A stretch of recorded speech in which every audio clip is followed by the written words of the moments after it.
Bob was mentioning something about our Sergeant John down there in Georgia. Oh yeah, John was worried about our supply of coffee. I think that, you know, and I get it. Yeah, stopping at the fast food joints or whatever and grabbing it, maybe not the best thing. But you know, John, a generator and a coffee maker, you know, electricity up here just doesn't fit our esprit de corps. So if we're gonna cook breakfast on a fire, we got to have the old camp percolator going. And so yeah, so we're gonna have fresh coffee today, and it'll keep me. You know, today's a Thursday. You know, I don't use this that much. It tends to come out strong.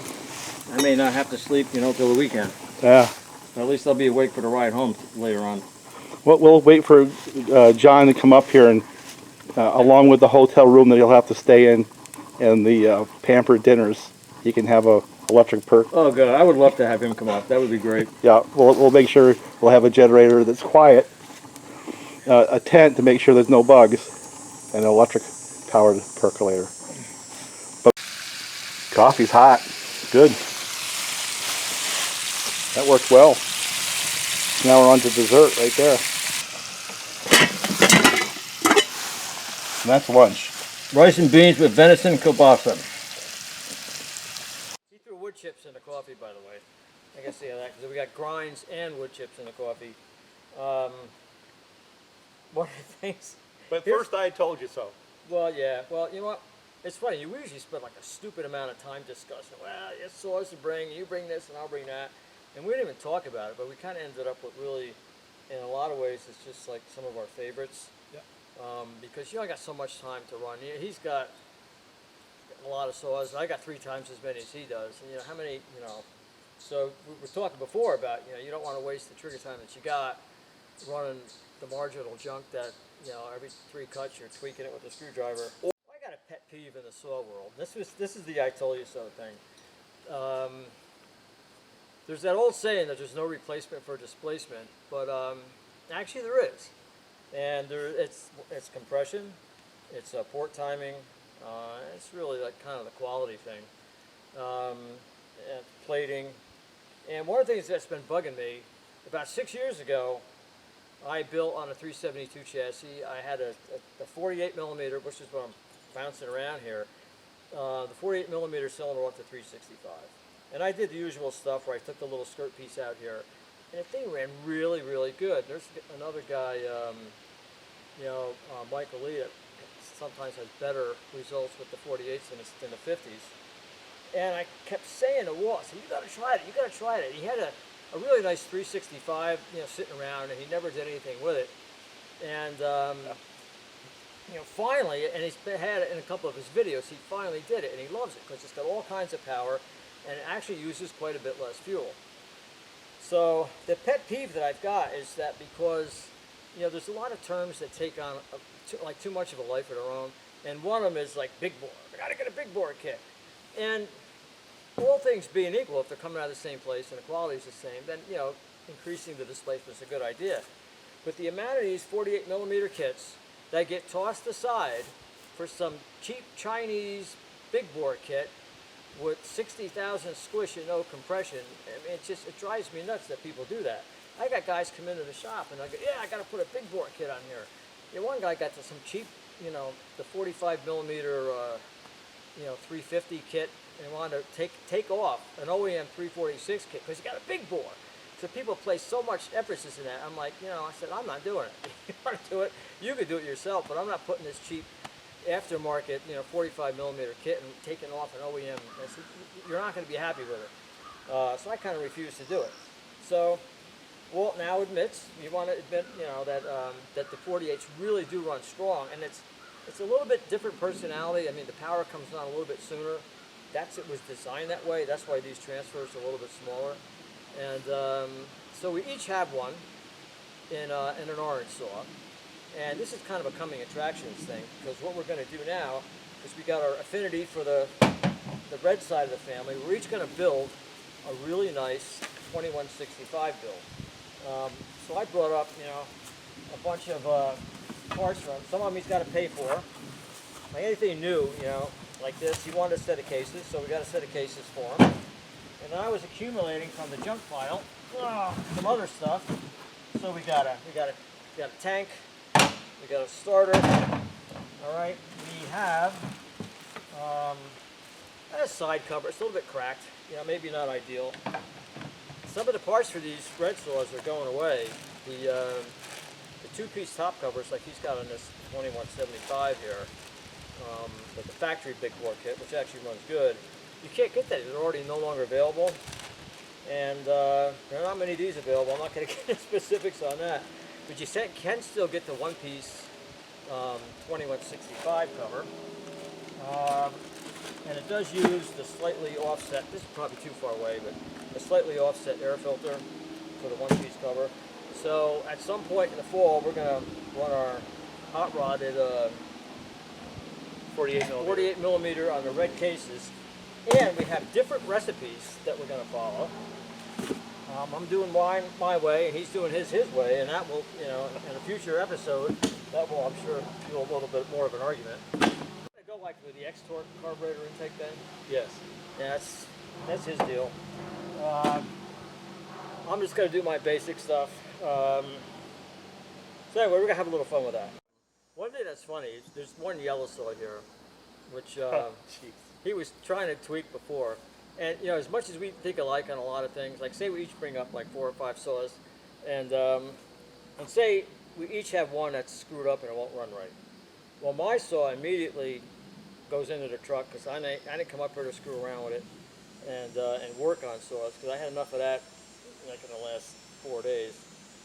But Walt will focus on the crawler, and he'll just like get immersed in it. He's got to make the one saw that ain't working right work right. But to me, it's like, I know that these things are all ready to go, and I ain't come up here to screw around, try to debug something. That can be done at another time. So that's really it.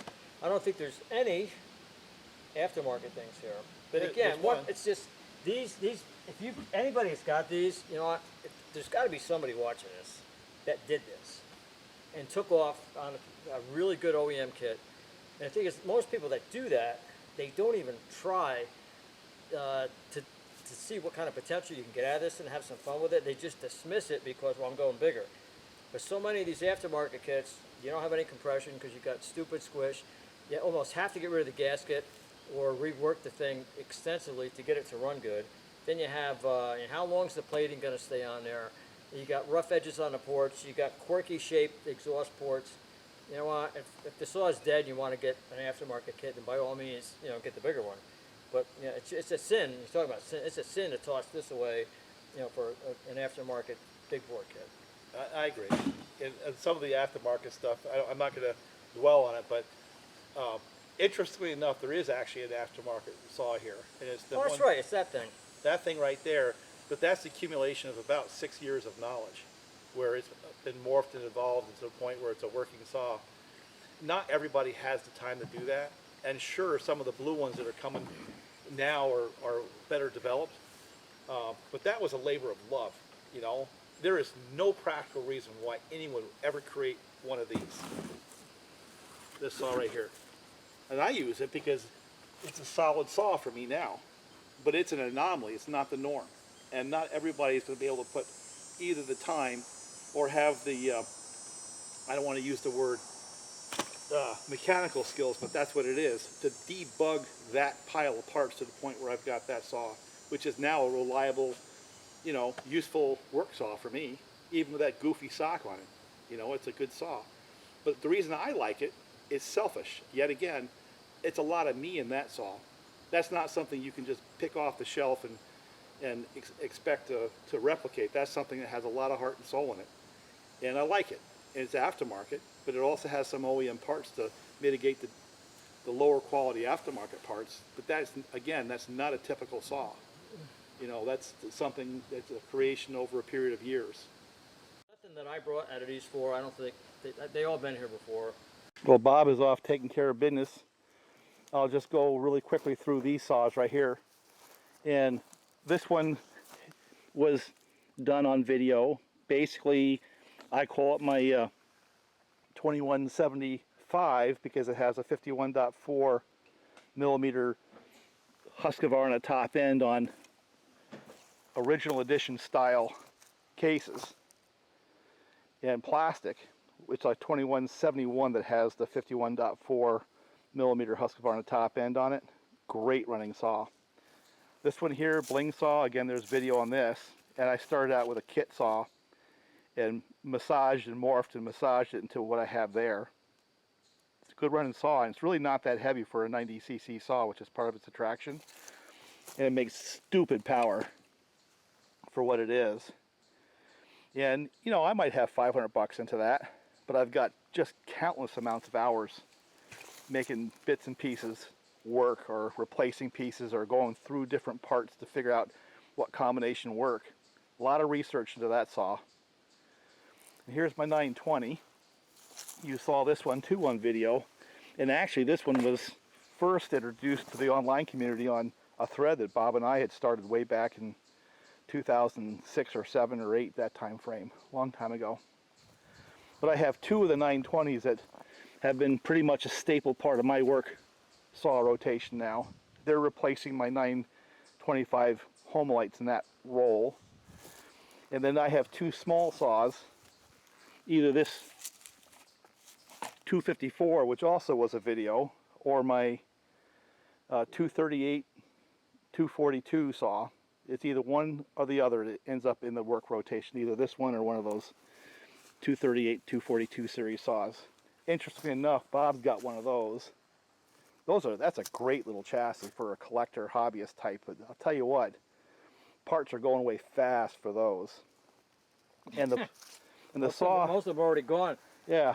And the yellow saw, that's I think Walt plans on doing a carburetor tuning clinic later today. Well, you have to every time you bring it out of the truck. And he gives me crap on this saw, but I'm bound and determined to make that thing useful. You know, Yeah, I like the concept. This is the saw that Bob would toss right back into the truck every time. Only once. It would never make the strip again. That's, hey. We've cut wood with it. It's made chips. Yeah, it does. What we were saying before, you know, that's one of those things you can bring it out. It's like, because they sound cool, and you can bring something like this and say, well, you know what, we can do a little bit of cutting with it, and a little bit of work. But you would never put that thing in the truck as like your only saw, because you can't rely on it. Interestingly enough, the same time period you got the 70E, of which I have one too and love it. That is a saw you can put in the truck and depend on, right there. And the Homelites, it's funny because when we first started spending time doing saws, Homelites were kind of like that boring subject. And part of the reason why they were boring is because they don't have as much splash and panache in the online community as McCulloch's. But I'll tell you what, over time, all the old homies I ever got my hands on turned into reliable saws, almost to the point of boredom. They may not be the flashiest and best sounding or whatever, but they freaking don't die. And then on the other hand, the yellow saws, They have a lot of flash online, a lot of pizzazz, but I'll tell you what a pain in the neck they are to get going and keep going. And, you know, I know there's Mac guys that are watching this, and you're getting ready to type angry replies, and I get it, you know. But if you're into them, you probably know How to make them run. some little secrets, and then they got like quirky ignitions and stuff that you have to know what you're doing, and I don't. So they must. Yeah, I know they work for guys, but not for me. I got fed up with them. Well, and Bob was pointing out that, you know, he pointed out correctly that I'll sit there and futz with it, and I always start with the opinion that there's so many people who like these things that they have to be good, and if you know what you're doing, you can make them, you know, as reliable as a Homelite. Notice that little disclaimer, or John thread. And the guys who understand them and know them, they just do automatically those little things at the beginning of the day to tweak and tune them to make them run that particular day. I've been spoiled with the red saws of that same time period, that you don't have to do any of that, they just run. And my Homelites, where 9 times out of 10 you get an old homie, only thing you have to do is replace the fuel line, the carb kit, and you have a running saw, just like that, that's it. Where these, they go beyond that. And the 70Es, if you get one that has a clean gas tank, they're like the Homelites, they run forever. And they're easy to get going, and they're easy to keep going. So we're not going to mess with the yellow saw. If we do, make sure the camera's out. We don't want to waste camera time. The stuff that I got, it's just curiosity. 70 stock. That 625 is not a 625. It's I always felt that Johnsrud got screwed. When Husky went to the 272, Johnsrud never got a 52 millimeter version of their 670, so I created it, and that's a 672. I'm not the only one that's done that. A lot of people have done that. Well, we did that on video. Yeah, by putting a 272 top end on there, and this has been on video before. This the 2156, I love that thing. That thing is just, but it punches above its weight for sure. And the other little one, that's actually a 246. All 40, I brought these, truthfully, they're the only 4 saws I got with gas in them. I've run them recently in like 88, 90 degree weather. And I just wanted to get the carburetor, I had a monkey with all of them. I had to get the carburetors back a little bit to normal. This is normal, it's a nice day. The heck with that hot weather stuff. So I had to tweak them all a little bit. 246, not as well known. I mean, it won't run with the 242, but it ain't far behind when you screw around with it a little bit. It is an open port saw. I think they all had that Gilardani cylinders from Italy. Yeah. Yeah, it's a nice. But anyway, if we get into any small stuff, I don't want to like swing the big saws around. That'd be my topper if we got to play around with that. That's just what it is. Just if anybody's curious, what's that thing got?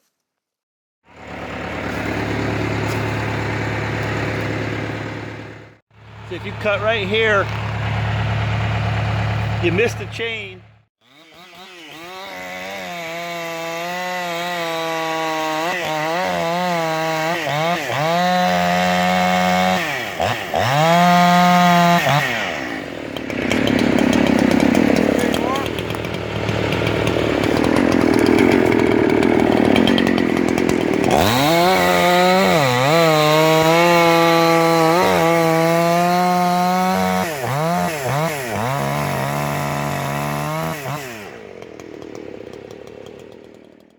Let me see if I can pull it like that.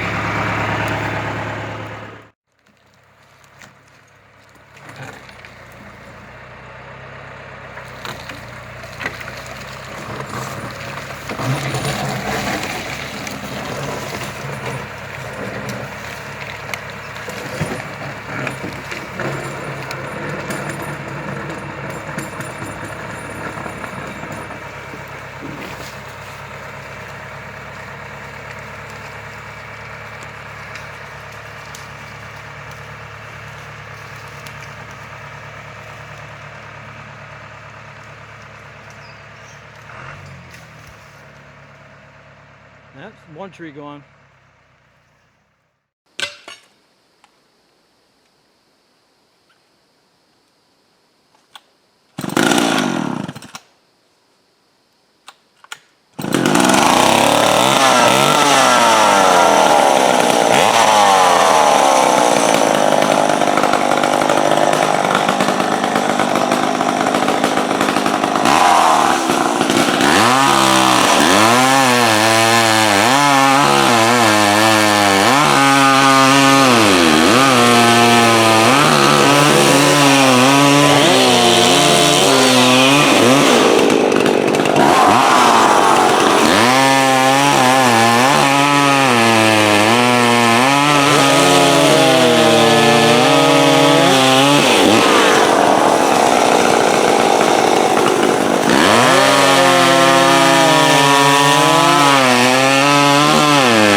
What?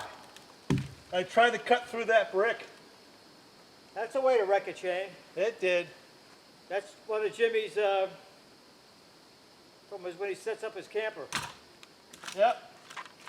Well, it looked like I logged, so I kept pushing into it. It wouldn't go.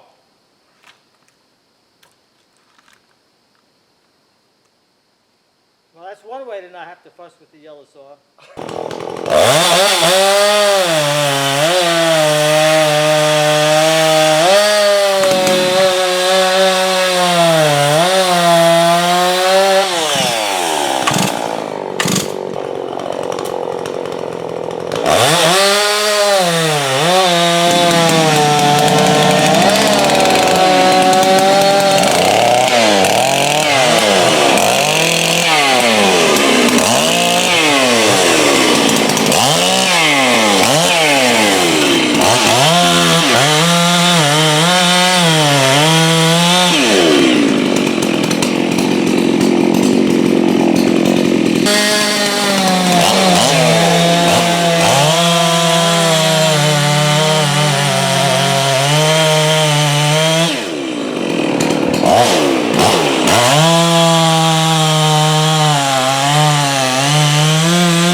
I want to get some cut time with my back, so I had to take the chain from my bling saw and put it on the Mac so I can run some.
it just wanders, Bob. It just wanders from one side to the other in the state of tune.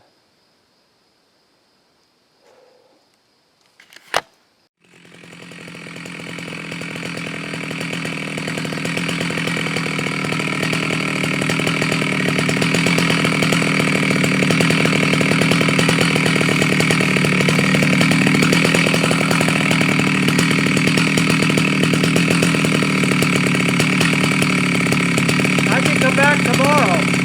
It'll still be idling.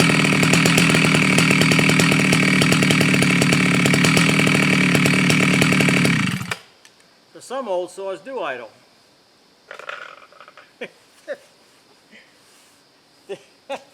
The signs of frustration. We were joking about this. I don't know if it's going to be part of the early comment. We were joking about, you know, having your afternoon ruined by getting sucked in to the only saw here on the mountain that ain't running right. And trying to get that stupid thing. It's so frustrating.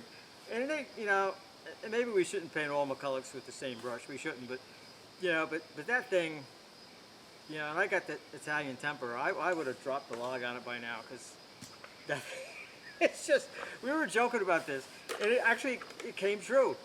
No, you've been fighting and farting with that thing and what's frustrating about those is, you know, you think you got it, oh, I'm getting closer, and then you make a cut or two, and then now it's acting up again.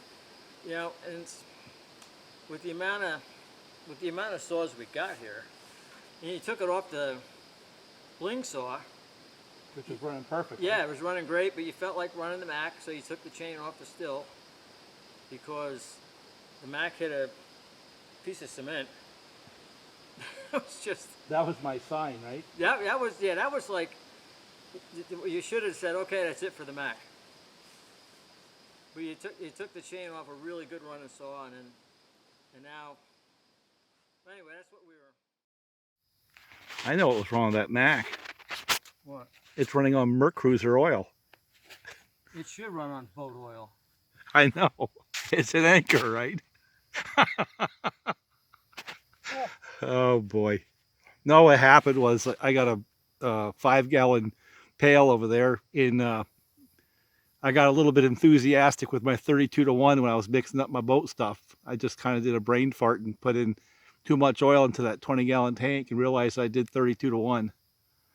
So I had to take it out and thin things out, do some backyard math, and now I have a whole bunch of 32-to-1 mix that has the Mercury, what the hell their brand name, Quicksilver, semi-synthetic oil. Now Bob was telling me that it was designed to run for a lower RPM, Yeah, but I gotta tell you what, running that boat oil in my, if I pour that boat oil into a glass jar and pour in the old semi-synthetic Husqvarna 2-stroke oil into one right next to it and do one of those shell games, shuck them around a little bit, yeah. you would not be able to tell the difference. Well, what's that mean? What's it mean? Looking at it, okay, they're both blue, right? What that doesn't mean anything. It means at least you need to be you're an engineer, not a chemist. You need you need to analyze it. It doesn't have a JSO rating. You know, it doesn't. well, who's JSO? What, huh? Who's JSO? Japanese Automotive Standards Organization. And who do they? They rate all the oil. I mean, it's like real oil that's rated for 2-stroke engines. Now you want FD. FC is kind of okay, but all the new stuff should have an FD rating. The Husky oil does, the Steel oil does, the Red Max oil, Echo oil.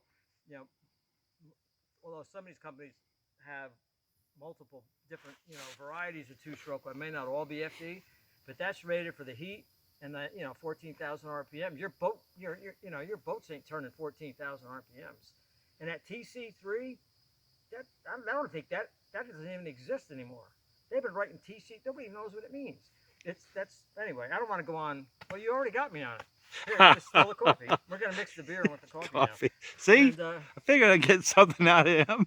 No, He's been more excited well, about you know, that. it's like a joke on the sites. Everybody argues about the oil. You know, this oil and that oil.